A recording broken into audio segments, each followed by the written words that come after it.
So why don't we start with something really simple, like putting this one away. That counts. Okay, this time for real, I want to make another toilet roll thingy-majig, like this one, for my 120 grit sandpaper, since I've been finding it rather handy in the shop. And I'm going to make it exactly like this one, just like a toilet paper.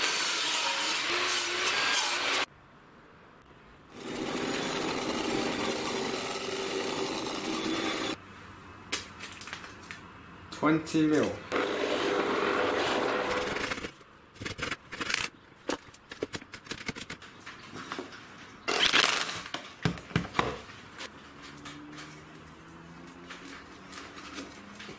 To mount this on the cubby over there, I'm going to use one of these angle brackets I got from other furniture.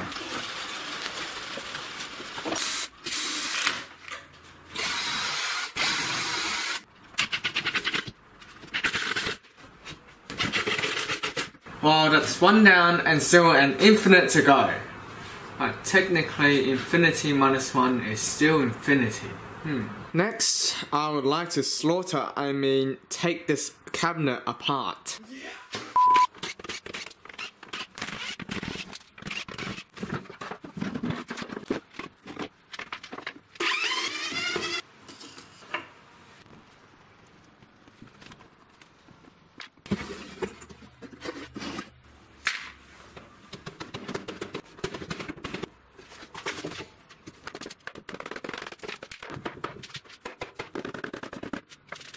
So these are either going to be firewood or thrown into the bin, and these are the ones that I'm going to be keeping.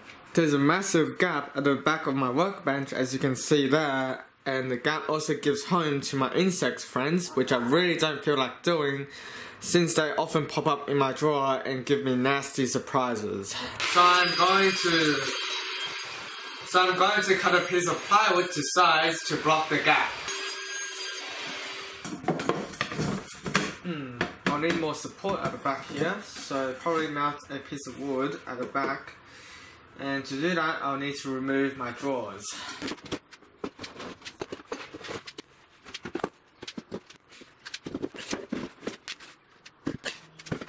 Well, these bastards seem to be having a blast.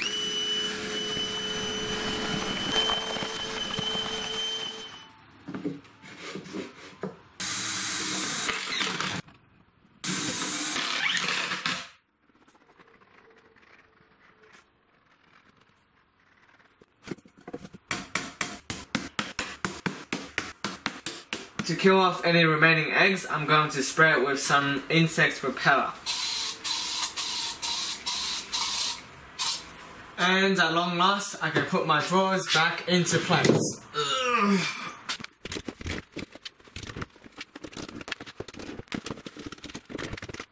Well then, this is a sight that's going to take me a while to get used to. And now I would like to hang these words of wisdom on the front of my workshop. As you can see from the screw holes here, I've already tried putting it on before, and all to the effect of being ripped off by the wind.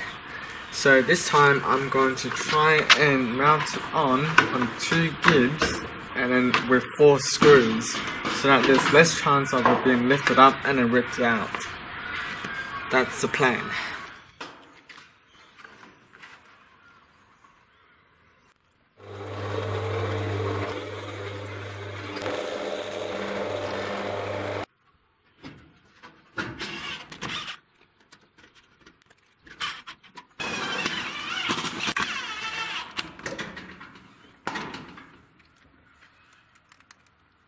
Next, I would like to clean up the back of my workshop up, in particular the rack that's holding all my wood, and also to put on a metal roofing on top of there so that water doesn't drip down onto my wood.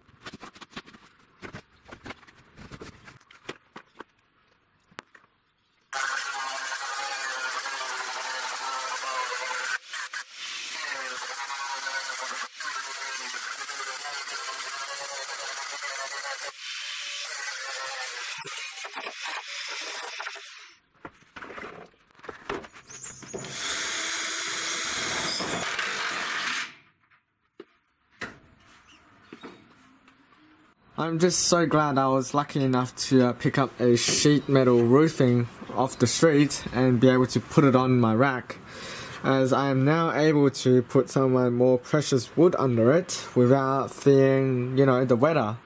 There is still the possibility of rain getting in from the side, as you can see, because the roof doesn't actually like extend out. But then there's this massive tree at the top that actually blocks most of the wind and the rain, so I think I should be fine. And I still don't know how the water is gonna get down there, so hopefully the water doesn't like weigh it down and then somehow collapses on itself, but I guess we'll see. And now I would like to finish this cabinet off, my table saw cabinet, and I want to add an extra drawer over here to store some of my paint cans. And I have to leave some space between here so that I can accommodate for my tilting router lift that I might build in the future. I've already bought plans for it, but I still haven't got time for it. So the space I've got here is about 680mm wide, and the router lift takes up about 400mm, so that gives me a luxurious 280mm worth of space for my drawer.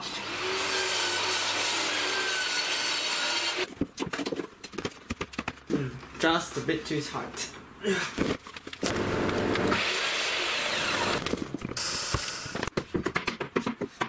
That feels about right.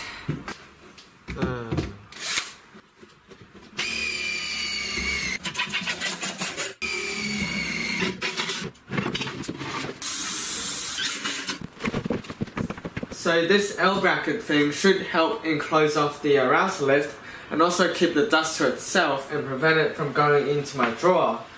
And to help mount it to the cabinet, I'm going to use a strip of wood, just mounted like so, and also one at the top as well. But before I do that, I'm going to first trim off these threaded rods that I've got for adjusting the table.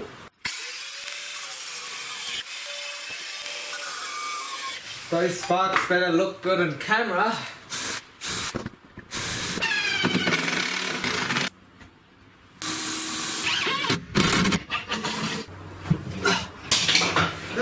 That was easy.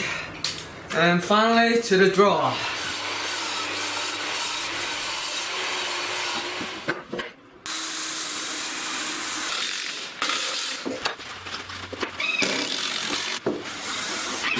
Feels like I really should have mounted the drawer before mounting this on. What a genius.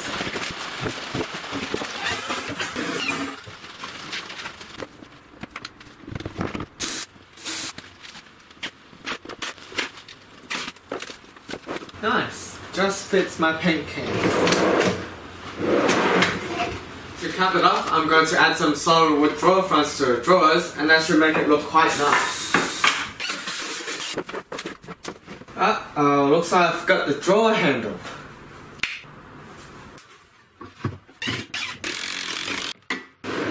Aha, drawer handle not this time, because it's mounted outside.